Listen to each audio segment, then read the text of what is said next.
অল্প সময়ে ঝামেলা ছাড়াই ঝটপট বিরিয়ানি যদি রেডি করে নিতে চান, তাহলে এই রেসিপিটা ফলো করে রাখতে পারেন। চলুন তাহলে দেরি না করে মূল রেসিপিতে যাওয়া যাক। প্রথমে আমি এখানে 2 কেজির একটু বেশি পরিমাণে ব্রয়লার চিকেন নিয়েছি।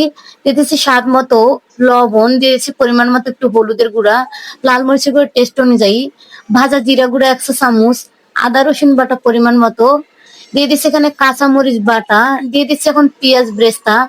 আর ঘরেই তৈরি করে নিছিলাম বিরিয়ানির মশলাটা, সেই মশলাটা দিয়ে নিলাম। দিয়ে দিচ্ছি এখানে ঘরেই পাতানো টক দই। এখন আমি যে পেঁয়াজ দিয়ে ব্রেস্তাটা বানিয়ে নিয়েছি সেই তেলটা দিয়ে কিন্তু ভালোভাবে ব্রয়লার চিকেনটা ম্যারিনেট করে নিচ্ছি। এটা ম্যারিনেট করে কিন্তু আমি আধা ঘন্টার মতো রেস্টে রেখে দিয়ে এখন আমি চিনি গুঁড়া পোলাওয়ের চাল এখানে নিয়েছি 2 কেজি পরিমাণের। পানি দিয়ে কিন্তু এটা আমি 20 মিনিটের মতো ভিজিয়ে রেখে দিব। এখন এখানে আমি কিছু আলু নিয়েছি, গোটা আলু, সামান্য লবণ আর অরেঞ্জ কালার ফুড দিয়ে কিন্তু আলুটা ভেজে নিব। আলুগুলো কিন্তু দেখতেই পাচ্ছেন ভাজা হয়ে গেছে, এখন আমি উঠিয়ে নিব। খুব সহজ পদ্ধতিতে দেখিয়ে দিব, যে কেউ এই রেসিপিটা ফলো করলে কিন্তু খুব সহজেই ঘরেই বানিয়ে নিতে পারবেন বিরিয়ানি রেসিপিটা। এখন আমি চিকেন গুলো কিন্তু প্যানের মধ্যে দিয়ে নিলাম, যেটা ম্যারিনেট করে রেখে দিয়েছিলাম। আর অনেকটাই কিন্তু এখানে পানি ছেড়ে দিয়েছে, এখানে কিন্তু আর কোনো পানি ব্যবহার করব না। ঢাকনা দিয়ে কিছুক্ষণ এটা আবারও আমি রান্না করে নিব, আর একটু পরে কিন্তু নেড়ে ছেড়ে দিচ্ছি। অল্প সময়ে কিন্তু আমার ব্রয়লার চিকেনটা রেডি হয়ে গেছে। এখন চিনি গুঁড়া পোলাওয়ের চালের জন্য প্রথমে আমি এখানে জিরা, গোলমরিচ, দারুচিনি, সাদা এলাচি, তেজপাতা সবকিছু কিন্তু আমি পানিটা বলকি ওঠার পরে চালটা কিন্তু ঢেলে দিয়ে দিলাম। আর চালটা কিন্তু আমি 60% সিদ্ধ করে নিয়েছি। এখন বিরিয়ানিটা কিন্তু রান্না করে নিব। প্রথমে আমি একটু পাতিলের মধ্যে কিন্তু তেল দিয়ে নিয়েছি।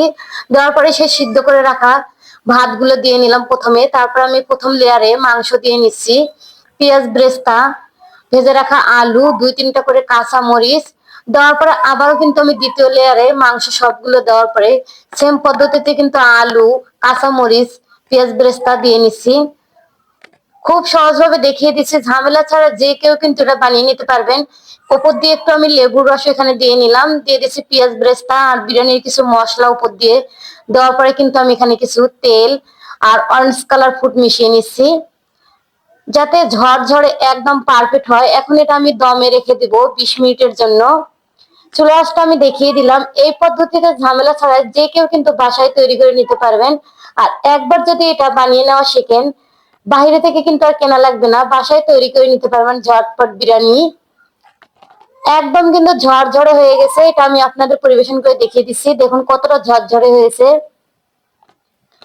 এই রেসিপিটা ফলো করলে আশা করি আপনারাও বাসায় এইভাবে তৈরি করে নিতে পারবেন।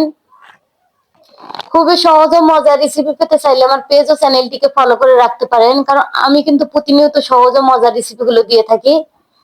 মাংসটা কিন্তু একদম পারফেক্ট ভাবে সিদ্ধ হয়েছে সবকিছুই।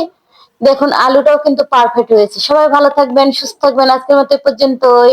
আল্লাহ হাফেজ।